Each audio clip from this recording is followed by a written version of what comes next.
Segunda-feira, dia de Speed Talk por aqui no nosso Recicle, Reutilize e Plante. Agora são 11h59. Eu resolvi entrar um minutinho antes do horário marcado, porque estou me treinando para me tornar ainda mais pontual nos meus compromissos. Não é um belo exercício? Um exercício de sustentabilidade também, né, minha gente? Economizar o tempo nosso e dos outros, né? Acho super importante. Bom, então vou explicar para vocês o que vai acontecer hoje por aqui. Sejam todos bem-vindos. Que bom vê-los por aqui. Obrigada por estarem presentes. Quem vai conversar comigo hoje é a Dani Delfini. Dani é uma mana, amiga minha. Olha, ela é danada. Ela é super engajada na sustentabilidade. Já há muitos anos ela desenvolve esse trabalho na rede dela, Sustenta o Quê? Que eu recomendo vocês a conhecerem. E a gente vai conversar um pouco sobre mentoria de carreira. Porque de uns tempos para cá, a gente vem percebendo que, de um modo geral, as pessoas estão em crise, né? Crise é a palavra do momento, né? A crise do mundo, a crise interna das pessoas. Então, esse momento de crise faz com que a gente deseje uma mudança, quer procurar alguma coisa nova, porque algo já não nos identifica, já não nos satisfaz. E nessa situação, a gente acaba muitas vezes querendo mudar, mas sem saber muito bem como, para onde ir, né? E a Dani faz esse trabalho de mentoria de carreira, segurando na mãozinha, né, Dani? Vou te chamar aqui. Segurando na mãozinha e ajudando. Então, sem mais delongas, vamos chamar a Dani para participar aqui. Dani, Dani. Oi, amiga. Como é que você tá? Eu tô acabando de comer um lanche aqui e fiz uma maracutaia para ver se esse negócio não cai na minha cara aqui, que sempre ele cai. O telefone? É tudo uma bagunça aqui. E aí, tudo Tá bem? bom, tá tudo certo, tudo em casa. Tudo certo na E vida. aí, minha amiga? Que bom te receber aqui, muito feliz. Eu A também, gente muito teve um obrigada. papinho outro dia aí no Dia da Terra, né? Conversamos um Uhum. pouquinho no seu canal. Sim, E aí, hoje vamos falar um pouco mais sobre a sua empreitada do momento, né? Você está trabalhando com mentoria de carreira. Como é que é isso, Dani? Me explica. meu trabalho.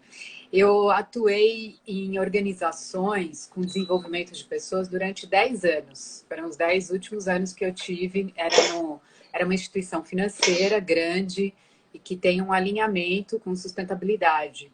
Então, eu lidei com isso muito na prática, né? De desenvolvimento de pessoas. E eu sempre fui muito procurada para aconselhamento de carreira. Desde que eu fiz a minha transição em 2013, muita gente me procurava, pedia para tomar café, aí ficava aquele aconselhamento informal. Uhum. Então, e depois eu trabalhei em outros projetos também, desenvolvendo jovens para o mercado de trabalho, mas sempre com a pegada da sustentabilidade, sempre mostrando os caminhos que eles tinham ligados a esse propósito. Então, ano passado, quando a gente ficou em lockdown, né, a partir de março ali, aí eu falei, bom, acho que agora é a hora de colocar isso para rodar, né, de forma virtual. Não é o que a gente gosta quando a gente fala de pessoas, né, a gente quer estar perto, mas tem dado certo, né? A gente está na sexta turma agora, a gente está formando a sexta turma, então foi muito bacana. A gente teve pessoas de perfis muito diferentes e tem uma avaliação muito positiva do trabalho que a gente está fazendo. Eu falo a gente porque sou eu, né, para mostrar os caminhos da sustentabilidade, e uma psicóloga que já trabalha com foco em carreira há 20 anos e é do escritório de carreiras da USP. Então, ela tem Legal. ela tem a consultoria dela, e aí ela foca nesse lado mais do autoconhecimento, de headhunter, quais são as dicas de mercado, etc, etc. E eu sempre estou me atualizando, né? Então, desde maio, eu estou com um radar ligado em tudo que acontece nesse tema de transição de carreira, né, das posições disponíveis ou não em sustentabilidade. E eu aproveito o network que eu criei também, desde 2013, para fazer indicações para essas pessoas.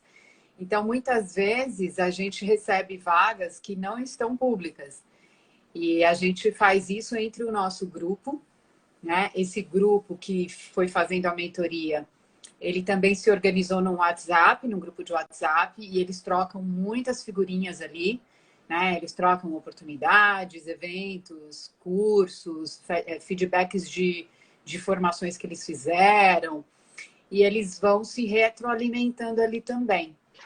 Então, a gente foi fazendo isso e foi, né, cada nova turma, a gente foi colocando uma novidade, né? Eu sinto que agora as pessoas estão num momento bem mais difícil, porque a gente tá cansado, a gente gastou, né, uma reserva, quem tinha reserva gastou, quem não tinha tá com mais receio do momento agora de mercado, né?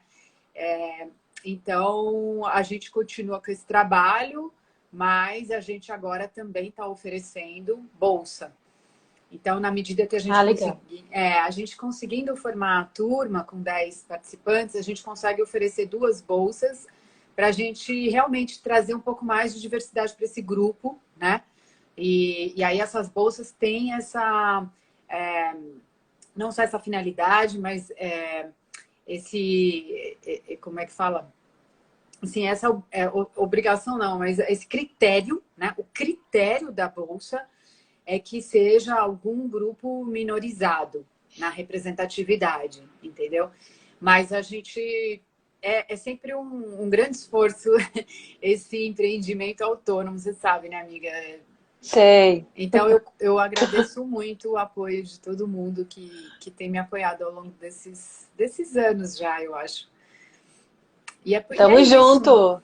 E é Tamo junto. isso. Agora, me diz uma coisa, Dani. Hum. A gente tem visto, essa semana, né, teve conferência aí com Uhum. o Joe Biden. A gente tem visto uma movimentação significativa, né, dos investidores, né, para sinalizar nesse sentido de ESG. Como é que você olha para esse panorama atual, agora? Assim? Você acha que mudou muito? Você acha que existem muitas oportunidades? Ou que ainda é uma coisa que está se construindo? Mudou muito.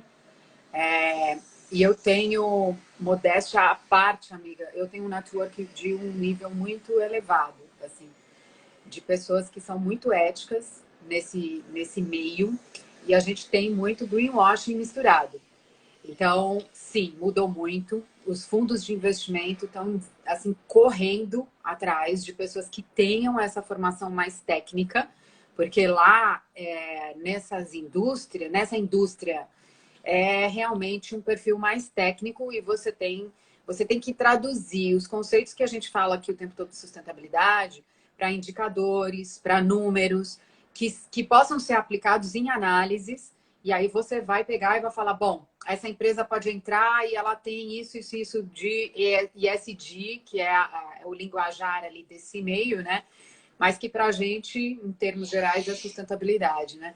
Então, sim, a gente tem oportunidades para esse perfil técnico, né? A gente tem também uma demanda maior de profissionais das áreas de ciências naturais nesses locais, porque essa avaliação, ela precisa realmente ter um fundamento. Não pode só, né, ser uma coisa muito conceitual e subjetiva. Ali tudo tem que ser traduzido muito em números. Então, existe sim esse movimento, né? E no restante do mercado, que não é esse que está sendo puxado, né, pelo BlackRock, aquele movimento todo, no restante do mercado existe também uma movimentação, né, mais lenta, mas assim, o que foi muito surpreendente para mim é que as ofertas e as buscas por profissionais, elas não pararam. Elas continuaram, né, numa velocidade menor, né, outros critérios, talvez o salário tenha assim, menos bônus, menos coisas assim, porque as empresas estão todas muito mais apertadas do que antes, né?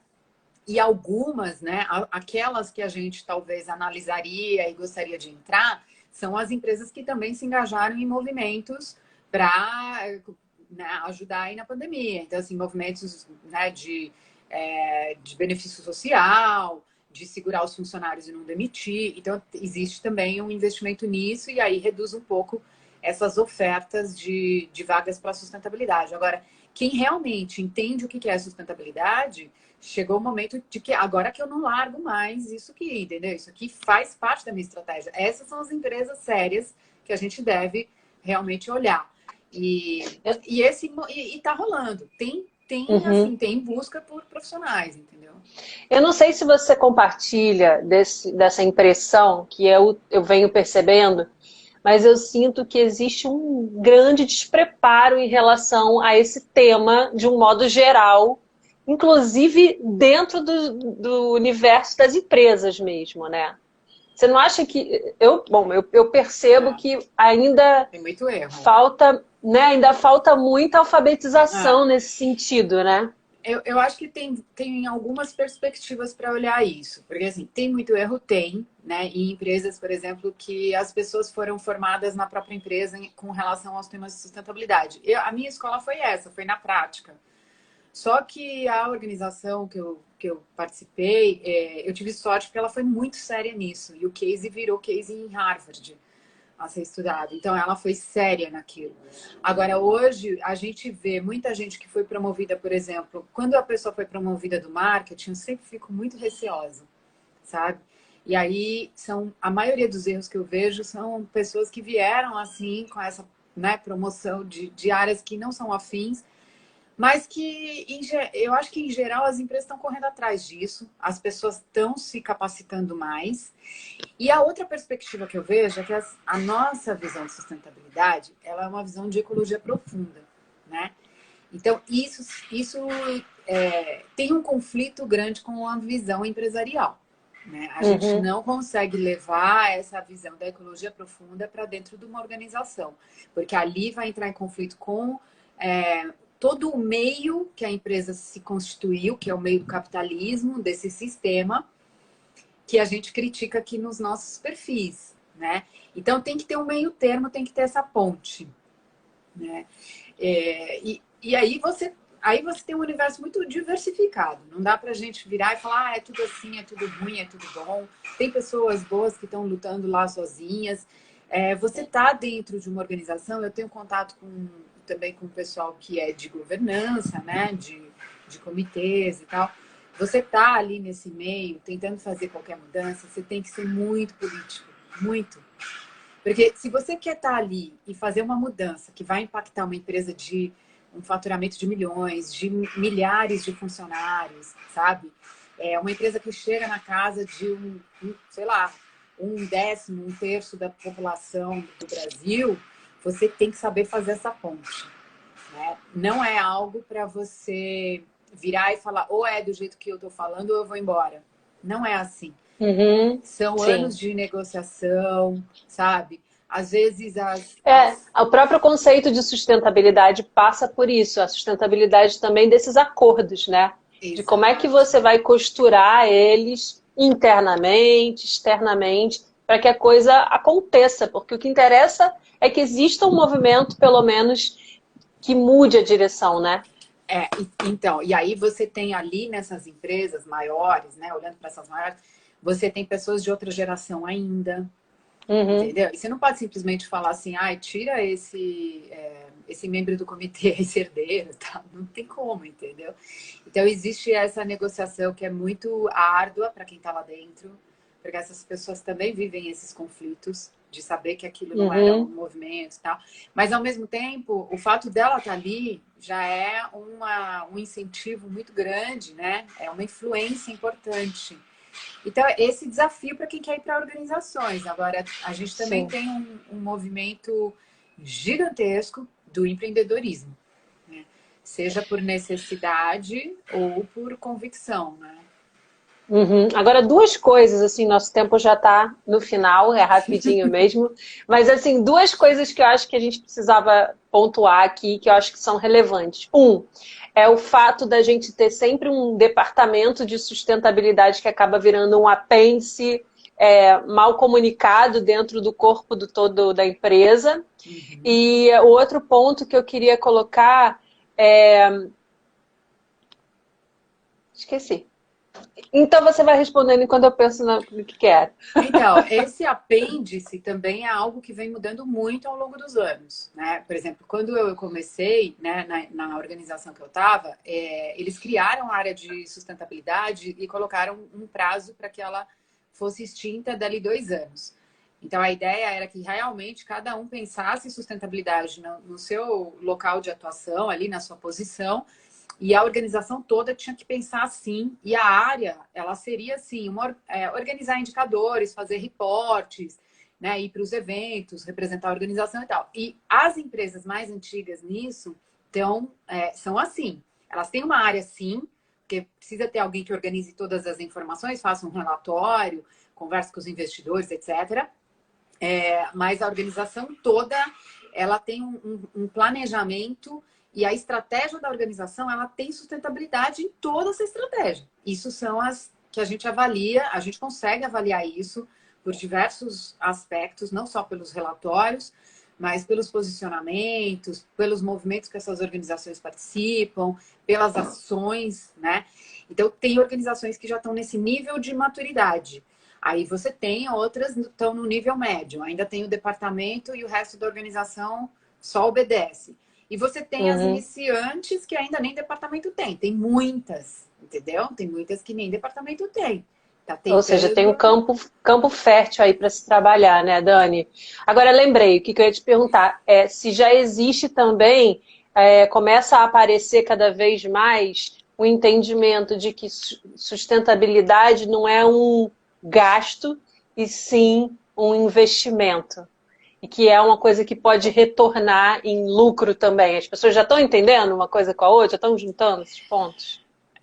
Essa mudança, ela é muito... eu acho que é uma mudança de geração para entender isso, sabe? Então, tem essas empresas que estão nesse nível de maturidade maior, etc, etc. E aí a gente usa essas análises para demonstrar isso. Mas o lucro, o valor da sustentabilidade, ele não se traduz muitas vezes nisso, num lucro imediato, mesmo num horizonte de 5 anos. Não é não pode ser esse o entendimento, porque a gente não coloca, por exemplo, preço em vários recursos que a gente usa e que a natureza não cobra um preço. Entendeu? Tipo então, água, né? Essas coisas, então, né? Ar, então né? assim, por exemplo, a gente tem um ar para respirar, a gente não tem um vírus no ar e não estar vivendo isso. Que preço que tem isso? Como é que você mensura isso em preço? Quando, na verdade, isso está ligado ao que as indústrias fazem, que as indústrias são as maiores poluidoras, as indústrias químicas são as maiores poluidoras, as indústrias, né, de petrolíferas são as maiores poluidoras. E isso tem a ver, a degradação ambiental por essas indústrias tem a ver com o que a gente está vivendo agora. Qual é o preço disso? Quanto eles pagaram para nós, para que a gente deixasse que isso acontecesse? Então, essa mensuração ainda é algo muito... Está sendo discutido já, isso é discutido no mercado, é discutido na academia, mas eu acho que esse entendimento ainda leva alguns anos, né? A humanidade é uma espécie bem jovem, né? A gente é bem neném. E a gente vai descobrindo as coisas conforme o impacto vai aparecendo também, né? A gente não tem um entendimento prévio. A gente entende depois, geralmente, quando a gente vê, não deu ruim, acho que preciso mudar, né? Agora, deixa eu te falar só mais uma coisa. Né, amiga? Porque a gente estuda, né? E a gente tá ligado que estudos de impacto ambiental estão falando pra gente há muito tempo. Agora, tem gente que prefere ignorar isso, né? Agora, só mais uma coisa. A gente tem uma meta que o nosso presida mandou lá na conferência. Você acha que a gente chega, faça suas apostas, você acha que a gente chega, de que jeito que a gente chega nessa meta? O que precisa fazer para alcançar essa meta? Ele deu a meta ele encurtou a meta de 60 para 2050, né? De zerar, neutralizar. Do jeito que a gente está indo, a gente chega lá? Amiga, a primeira coisa que a gente precisa fazer para qualquer coisa relacionada à sustentabilidade é tirar esse homem da cadeira de onde ele está. Ele está num lugar que não é dele, que ele não devia estar aí nunca. Essa é a prioridade máxima do Brasil, porque quando a gente olha para a sustentabilidade, muita gente não relaciona, por exemplo, ao Estado de Direito. Né? Resguardar a nossa Constituição e tudo que a gente conquistou é uma premissa para todo o resto. Né? E as formas que a gente construiu isso foram sempre tentando incluir a sociedade, incluir todos os grupos nas decisões. O que ele está fazendo é tirar tudo isso.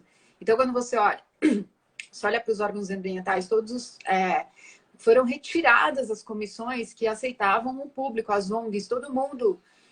Então, a primeira coisa que a gente tem que fazer é tirar esse homem, porque nós já retrocedemos mais de 20 anos em termos de democracia, em termos de políticas ambientais e sociais.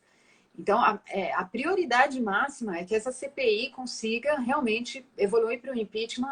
Eu sei que é um sonho, eu sei que é uma coisa muito otimista do meu ponto de vista, mas eu luto desde o dia que ele foi eleito para que ele caia, entendeu? Esse homem é a pior coisa que aconteceu no Brasil para qualquer coisa, principalmente as metas relacionadas à sustentabilidade. Bom, a gente viu uma mudança radical da transferência de poder do Trump para o Biden, né? E isso já sinaliza, assim, se o Brasil quiser olhar para um novo modelo, um entendimento de como as coisas podem ser transformadas, acho que a gente precisa novamente olhar para lá e ver, olha, antes era assim, agora temos um outro panorama, né?